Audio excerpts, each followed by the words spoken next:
All right, it is time for another weekly wrap up and film goals. Film goals. Check in. Hey everyone, it is Shannon, and I'm super excited to be here today and to share with you this video. This is going to be me sharing some thoughts on 4 of the films that I have seen recently. This quarter, I am trying to focus on watching science fiction films, trilogies, and what I'm calling Fight the FOMO, which is to watch films as you are excited about them, or as you hear about them, or as they become available, and embrace that instead of, feeling like you missed it later. So I did manage to get some Fight the FOMO films in this week, so let's start with those. First up is Renfield. Now, this isn't super recent, but it was on my 2023 most anticipated films of the year, and it is a vampire movie. I'm always interested in vampire movies. It's also a sort of Dracula movie. However, I will come back to that in a second, but I was really excited to see that it was available to watch. It was also pretty short, if I remember correctly. I'm still on the watching short things to watch more things. I think that is a theme, actually, of these 4. I think they're all pretty short. So in this one, Nicholas Hoult plays the character of Renfield, who is Dracula's familiar. Dracula is played by Nicolas Cage, and we also have Awkwafina in this, which I did not know. From watching the trailers and the posters, I didn't know that she was in it. She plays a police officer who wants to take down a local crime family, and it's set all in New Orleans. And I think I gotta say, there's most of what I got from this one is that I thought it was a really clever take on the character or characters from Dracula, putting it in a modern day setting, using a lot of contemporary references or some contemporary cultural references and ideologies and smashing them all together. And I think, generally speaking, it has a pretty good result, because we have Nicholas Hoult going to a self-help group for people who are involved with narcissists. He's Dracula's familiar, so he kind of has to do his bidding. So there was a really good correlation there, and I thought all of the stuff about that was great. It was funny, it was on point, and it was just a really good interpretation of it. And then sort of the setting, we're set in New Orleans, and there's a crime family that Awkwafina's character has been trying to take down, but so many people aren't supporting her, and so many people, the crime family owns, a control of so many things in the city. She just can't make much headway, and so these sort of 2 storylines sort of crash together. And I thought that was done well too. I really enjoyed that, those story arcs. I enjoyed Awkwafina's character. I really like her, and her performance was great, and I like the sort of friendship that her and Renfield made, and it was just all really interesting, and it actually had some good I think commentary on choices and who do you want to be in this world, and that kind of stuff, and who are you going to take, and are you going to take crap from people, and that kind of stuff. I thought all of that was really good. There are a couple of challenges with this film. One, I will say, this is like a horror comedy, and the horror is really in the realm of gore. There is a lot of gore, and there is a lot of blood, and there's a lot of body parts. And so I'm pretty sure it's rated R, and it makes sense because it's very over the top, but it's very over the top and stylized in terms of the gore. But it's well past the tolerance range of a lot of people that I would generally recommend this to. So I think it's helpful to know that going in on whether or not you're okay with that. It's not sort of realistic, and it really does push the envelope in terms of the scope and the span and what's done. I did find some of the moments, most of them are funny, but I'm getting less and less enjoying violence that is funny, but some of them were really shocking and disturbing. So, I mean, Tread, you kind of, I don't know, I think I haven't watched Shaun of the Dead for a long time, but I feel like it's sort of maybe that level, or Hot Fuzz level, but more amplified, more more times things like this happen, and it really pushes. So there's that. But, and then there was also, I gotta say, I had to look this up because I was like, when I was hearing and when I thought back of it, because I liked the idea and I liked the dynamic between the two characters, the Dracula and the Renfield character, and what Renfield was trying to do, and all that kind of stuff. But I remembered, like, thinking back, hearing one of the descriptions he had of himself, and afterwards, and I was like, that description, like, that life description, that's actually in the Dracula universe, like with the books and the films. That description's actually the character Jonathan Harker. And I looked it up and I was like, and sometimes with some adaptations, they have the Renfield character do the Harker character stuff, but I'm like, because he was talking about, like, going to Dracula's castle and being a young lawyer and wanting to, or real estate agent, I can't remember which one, and like, I've read Dracula and I've watched, like, a lot of Dracula movies, but it was only until afterwards I'm like, isn't that Harker's character? So, I tried to look it up to see, like, was I missing something, and I don't think so. I read the Wikipedia page, I did some light Googling, and I'm like, is this just, like, an interesting spin on things, or putting two things together, or did I not? No, I think really the description he has of his character is actually Harker's character, and I'm like, oh, wow, that has the cred value goes down quite a notch, in that element. So if you've read Dracula, I've read Dracula many years ago now, and you've seen this and you're familiar with, like, the Dracula, like, characters and stuff like that, let me know your thoughts on that. Did this line up to Renfield? Like, the Renfield being the familiar, sure, that's Renfield's character, but the whole, like, going to the castle and all that kind of stuff, and wanting to advance his position in life and all that also is Harker, so that was a bit strange.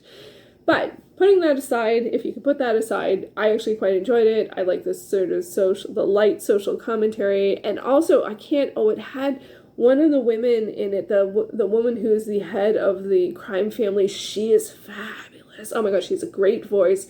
She's a great actor. The thing that I know her the most from is a TV show that I have not seen the whole thing from, so I'm not going to say that. I'll put maybe a clip or an interview with her. I don't know. I don't remember her name off the top of my head. And she was great, as she always is. My goodness, she's a great actor and so much style, and just love her. So that was a great, surprising moment to see her on the screen, along with Awkwafina. So there are two great female characters in this as well. And I did enjoy it without question. So that was great. I was worried, and I had put that aside because I either hadn't heard a lot after it came out, or hadn't heard a lot positive after it came out. But I was interested, and I'm always interested in Dracula adaptations. It doesn't matter. Dracula, Frankenstein, Dr. Jekyll and Mr. Hyde, werewolves, anything like that, Beowulf adaptations. I always want to see them. I'm curious as to what other people think, but I want to see them. So I think for me, the fight the FOMO here was to remind myself that this is something that I am always interested in, and I ended up enjoying it, and I could have watched it months and months and months ago because it's been available for a while. So, I thought it was a lot of fun. It did have its challenges, as I've already mentioned, so it wasn't a perfect movie, but there was a lot of enjoyment there. But if you are interested in seeing it, check, just make note of the gore factor, because it's not innocuous. It's very present.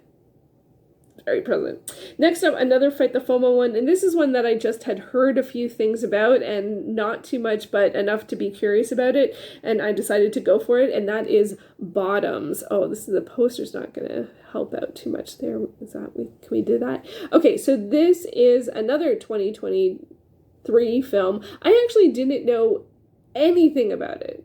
I didn't even know the premise. I had just heard a few things about it, and it says from the producers of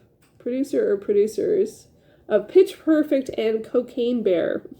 So this is like an over-the-top teen comedy, and it features the premise is, and it centers around two girls who end up inadvertently starting a fight club so that they can spend time with the girls that they have crushes on. So that's the premise. That is the entire premise of it. And then, of course, the fight club sort of morphs. It starts as a self-defense club, and then is it a fight club? And then what does that mean? And what does that mean to them as individuals? And they have no skills, right? Like, they have no skills to teach anyone, but it's just a sort of, the lie continues. So in some ways, I like, for some people, especially, like, I know this trope in romance, you know, this sort of like one lie that just becomes more and more and more is not, I don't know if that's really a trope, but like the one misunderstanding that doesn't get resolved for a really long time. If you don't like that, then you might not like this, but it's not really super so much, like it's about that. And it does come back to that, and it does come back to, hey, you know, not okay. And I just realized, oh no, there she is. I was like, one of the characters that was very present, I didn't see them on the poster, but she is there. They're all the people that are have pretty strong presence in the film or in the poster. And so I thought the premise was, you know, I didn't know it going in, and I really liked how sort of, I don't know, you don't see a lot of movies with female characters that are this sort of, I don't know what the right term would be, open with what they want. They don't, and they go about it not in the right way, like at all. It is very awkward. There's a lot of cringe, but that's because it's comedy, right? And I don't always get on with cringe comedies, but I think this one, like for me, this one really, really did it well. And also, there is also heart in here. It's not heartless. You know, there's a lot of mistakes. And some of them get rectified. I don't know if all of them get rectified, but some of them get rectified. And I do feel like it kind of feels like a romance in that way, like a romance novel in that sort of, but very haphazard, and things go very wrong. And, some of the intent was good, but not knowing what to do and trying things. And so it was very all over. But I think it's a teen comedy. Like, of course it's going to be like that. And I thought I really enjoyed it. I really did enjoy it. The comedy is pretty over the top. There is some pretty over the top violence. Nothing like Renfield, though.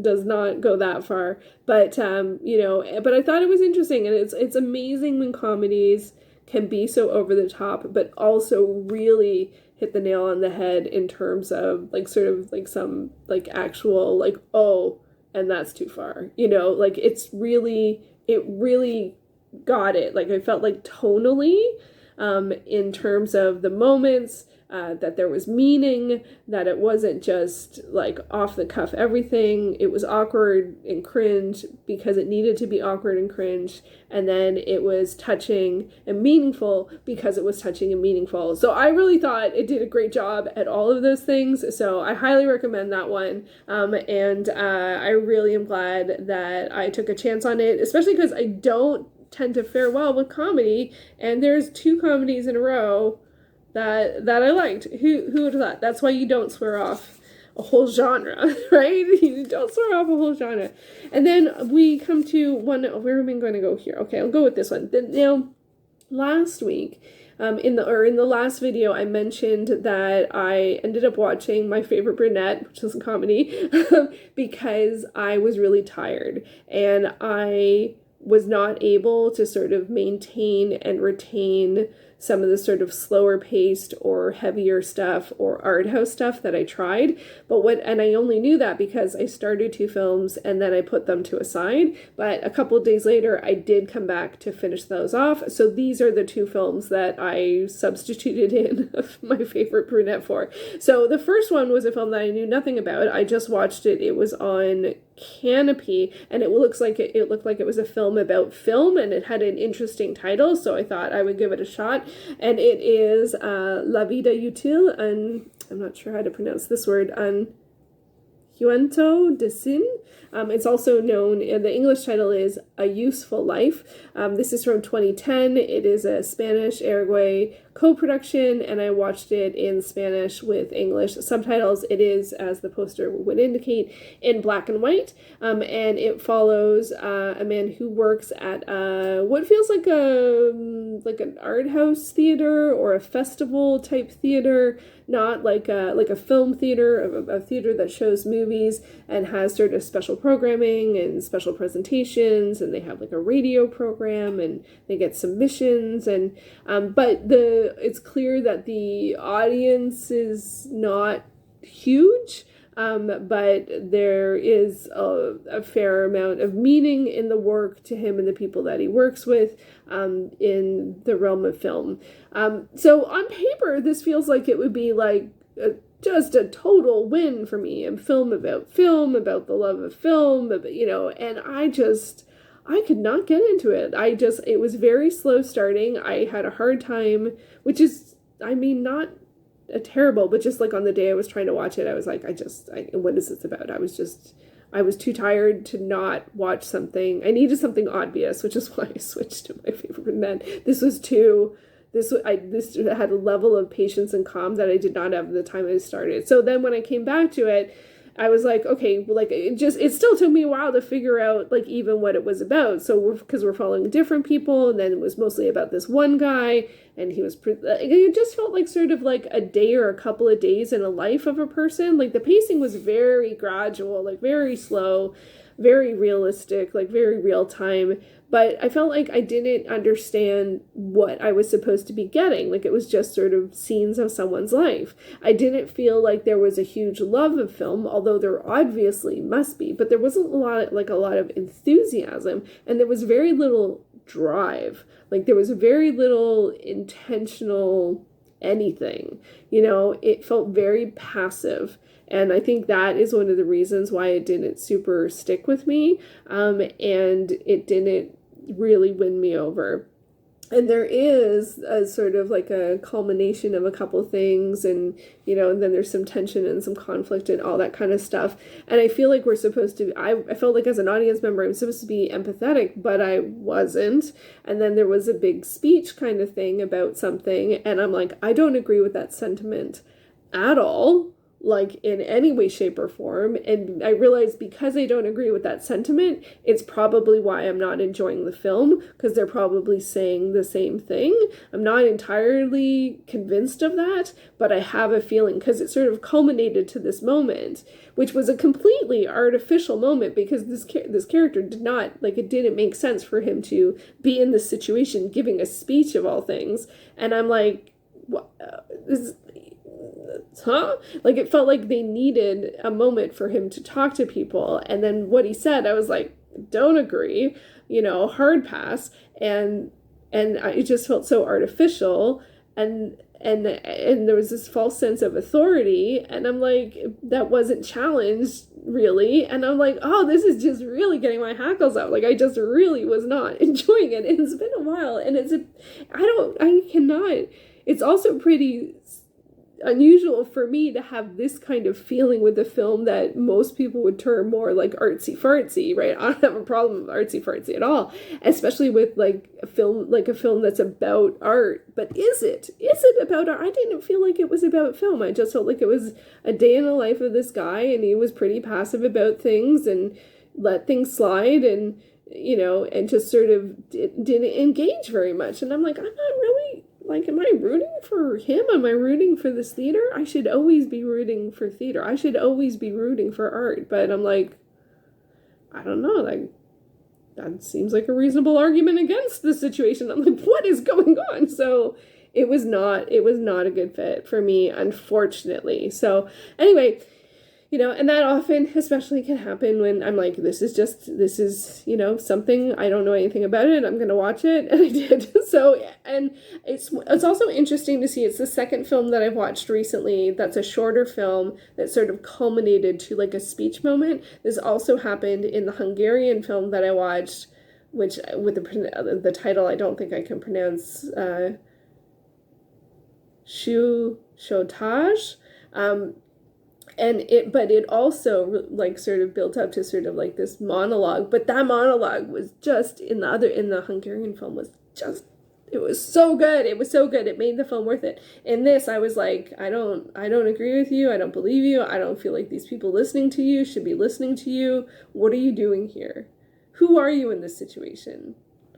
You know, and I don't usually have that kind of reaction, but I did. So that one missed the mark for me. And also, I will say, in it also, I imagine part of, like, with that film, there was very few women in it, and there was like someone who worked at the box office. I think there was someone who was like in a film screening. There was someone who was like in a shop. And then there was a romantic interest. And I'm like, you know, like for a film that's about film, and I'm someone who loves films, I certainly don't see myself here. And you don't have to see yourself in every film, but like, yeah, and I certainly do not see myself in most films.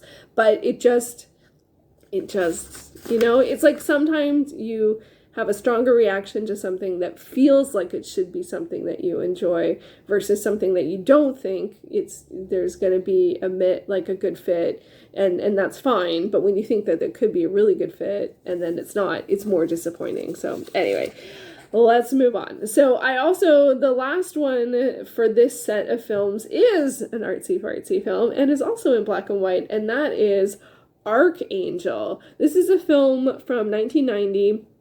It's directed by Guy Maddin, who is a Canadian director, who's a formidable director. If you've not seen anything by Guy Maddin, I definitely recommend it. I wouldn't necessarily say to start here. I actually was just a little surprised that I hadn't seen this, but it did come up that this has been remastered, and I think that's probably why I hadn't seen it, because I think I have watched all of his films that are available. Brand Upon the Brain is amazing. I saw that live, like I saw it as a silent film at the Elgin Theater with live accompaniment, including like not just music but like noises, like noisemakers. It was one of the most engaging, interesting film experiences I've ever had. But I think it probably, like, I do think that's probably like my favorite of his films, but I also really enjoyed My Winnipeg and The Saddest Music in the World. His films are odd. They are very atmospheric. This one, like when the titles came up, it looked like it was like you're seeing something like moving, like a generated thing moving, and then it's like someone was like at a theater like throwing snow over the screen, so it'd be like snow falling in front of this. It's just the atmosphere, the texture, the dedication to detail. There is always a bit of oddness in terms of his film. There's often a term of melancholy in his film. This film definitely had a lot of melancholy in it too, and there's just so much richness there. And so this one, this is one of the characters. So this one's set in, it says, in tragedy of the Great War. That's the description. It's in French. I hope I got that right. In tragédie de la Grande Guerre. I would imagine that is Great War. Grande Guerre. And yeah, I don't know why I got a French poster in Film 2. Guy Maddin. So this one is set during World War One, and it's set somewhere called Archangel, where the setup is, the premise is that they were not informed that the war is over. So they're going about their business as if it really is. And I mean, and I read the description, I think on IMDb or someone else, about like, you know, the protagonist who is he this guy? I think it's that guy. And he's sort of wandering and happens on a family, and there's someone either in the family or a family friend that reminds him that physically of his fiance or wife, and that's played by this woman, and so he thinks it's her, and he always thinks it's her. Veronica, I think is her name, Veronica. And he has these moments of longing, but it's not her, right? There's no some speculative fiction thing going on. He just, well, I don't know. Sometimes there were some weird speculative fiction elements to it, but she's like, you know, but then we see her in other situations where she's like this, you know, and like, so I think she was a covert, not a spy, but something.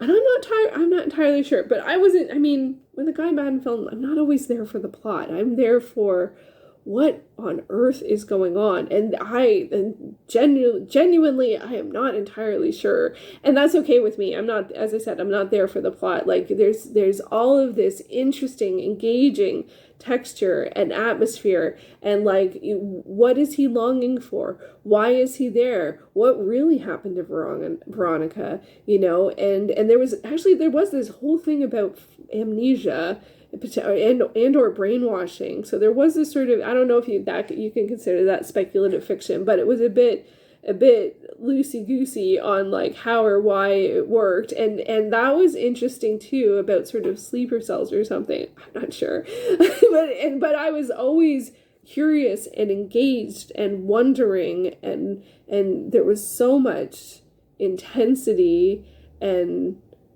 just drivenness, and it really does have that sort of silent film feel. And I think sometimes it did have intertitles, but I remember the sound, so I don't think it was a silent film.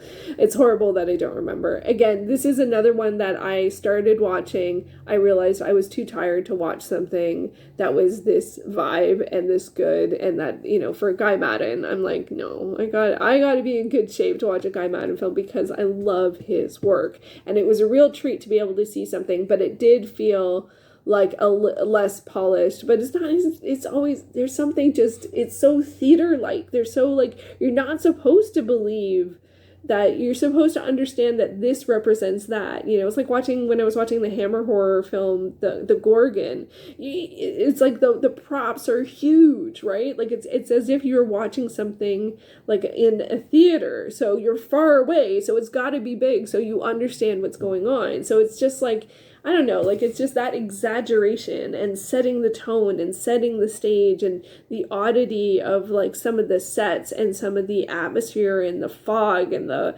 wandering and the longing. There was such a theme of longing in this one, and memory and losing memory and gaining memory, and are those your memories? It was just, I mean, it was wild. I really enjoyed it, but it wasn't my favorite. And I can't say with confidence I know exactly what happened, but for me, that's, I don't always care, and I don't always think with a film like this that's the point. I think you're supposed to feel something. You're supposed to be engaged with the work. You're supposed to be curious. You're supposed to be like, want to know more about the characters, or just be in awe of the characters, or be scared of the characters. And I felt like all of that read. So that was really great. It does make me want to go back and look at Guy Maddin's filmography and see what I've seen and haven't seen, especially now that I do have my big list of all of the titles that I've ever seen. That being said, I don't know if this came up in a separate video. I did come across 2 journals that I had that are film journals from back in the day, and it was before I was tracking them online or in Excel. And some of the titles that I came across, I'm like, oh, I forgot I had seen that, or I didn't make notation that I've seen that. So I have been slowly working through those journals and adding up to my, you know, all of the films I've ever seen list. And so I'm getting closer and closer to 5,000. And I would like to finish doing that data entry before the end of the year, but probably before the end of the summer, because I really want to work towards 5,000. And but I know because I didn't take records forever, you know, being someone who grew up before the internet and before, well, we had a computer when I was pretty young, but you didn't use it for stuff like that. Where was I going with that? Yeah, I do want to have a most comprehensive list as possible. Like last year, I did put together all of the spreadsheets, information, and everything from Letterboxd.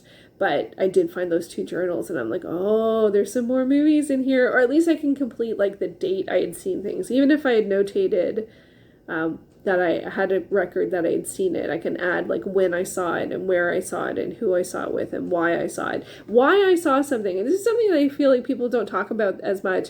And I find it to be sometimes the most interesting thing about when someone's talking about something is what made you choose that movie or that book or that TV show. And I always try and include it when I'm talking about films. Did I talk about it here? Most of these I was matching to projects. And actually both Archangel and A Useful Life, I just was flipping through Canopy.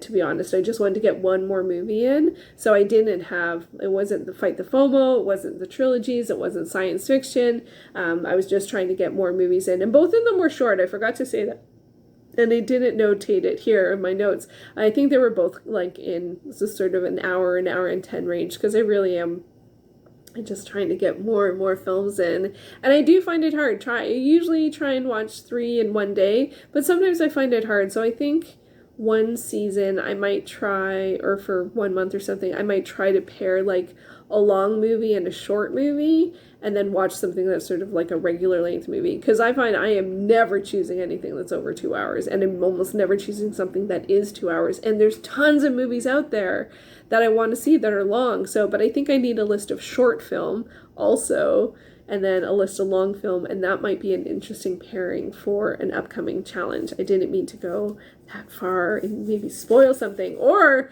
lead up to something that never happens, but I haven't decided. You know, I feel like this season I'm not doing as well with my 3 types of films that I'm trying to watch. It just hasn't been as successful as it was for the first season, and I don't know if that's because I enjoy monster movies, dance movies, and newly added world cinema was a better set than science fiction trilogies and Fight the FOMO. I have enjoyed doing the Fight the FOMO. I think that that's been really successful and kept me quite engaged, and it's been great to see some newer films or films that I recently heard about. So that's been going well. The trilogies has really tripped me up, and science fiction has been sort of like all over the place. I love science fiction. I will always watch science fiction, but the combination with the trilogies just totally threw me off. So anyway, I think I will persist. It's like March, April, May, June. So I mean, technically it only goes till the end of June, but I can change that. I can extend that. I can stop it now. I can switch to only FOMO if that's better for me. I haven't decided about that, but I did get to see some movies. That was the pro. That was the good thing out of all of this. I am a little off my game in terms of